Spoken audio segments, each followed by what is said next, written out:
കാസർഗോഡ് മഞ്ചേശ്വരത്ത് വെടിവയ്പ് കേസിൽ അന്വേഷണം ഊർജിതമാക്കി പോലീസ്. 4 അംഗ കൊട്ടേഷൻ സംഘത്തെ കണ്ടെത്താൻ വ്യാപക റെയ്ഡ് നടത്തി പോലീസ്.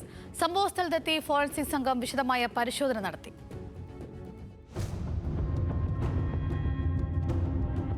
മഞ്ചേശ്വരം വെടിവയ്പ് കേസിൽ അന്വേഷണം ഊർജിതമാക്കുകയാണ് പോലീസ്. 4 അംഗ കൊട്ടേഷൻ സംഘത്തെ കണ്ടെത്താൻ വ്യാപക റെയ്ഡ് തുടരുകയാണ്. വെടിവയ്പ് നടന്ന സ്ഥലത്ത് ഫോറൻസിക് വിദഗ്ധരും വിരലടയാള വിദഗ്ധരും പരിശോധന നടത്തി. നീണ്ട ഇടവേളയ്ക്ക് ശേഷമാണ് മഞ്ചേശ്വരം പോലീസ് സ്റ്റേഷൻ പരിധിയിൽ വീണ്ടും വെടിവയ്പുണ്ടായത്. എഫ്ഐആർ പ്രകാരം തിങ്കളാഴ്ച ഉച്ചയ്ക്ക് 12 മണിയോടെ ചാരനിറത്തിലുള്ള ഓൾട്ടോ കാറിലാണ് 4 അംഗ സംഘം ഭട്ടിപ്പദവിലെ AS ജനറൽ സ്റ്റോറിന് മുന്നിലെത്തിയത്. സംഘത്തിലെ 2-ാം പ്രതി കാറിൽ നിന്നിറങ്ങി പരാതിക്കാരനായ ഷുഹൈബിന്റെ മുഖത്തടിക്കുകയും 1-ാം പ്രതി ഷുഹൈബിനെ കൊല്ലുമെന്ന് ഭീഷണിപ്പെടുത്തുകയും ചെയ്തതായി മൊഴിയിൽ പറയുന്നു. തുടർന്ന് തോക്കുപയോഗിച്ച് ആകാശത്തേക്ക് വെടിയുതിർത്തു.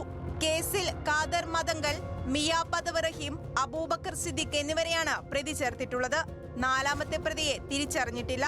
സംഭവത്തെ തുടർന്ന് പ്രതികൾ സഞ്ചരിച്ച വാഹനവും ആയുധവും കണ്ടെത്താൻ പോലീസ് അന്വേഷണം തുടരുകയാണ്. ഷുഹൈബും മച്ചമ്പാടി സ്വദേശിയായ ഒരാളും തമ്മിലുണ്ടായ കുടുംബ പ്രശ്നവുമായി ബന്ധപ്പെട്ട തർക്കമാണ് സംഭവത്തിന് പിന്നിലെന്നാണ് പോലീസ് സംശയിക്കുന്നത്.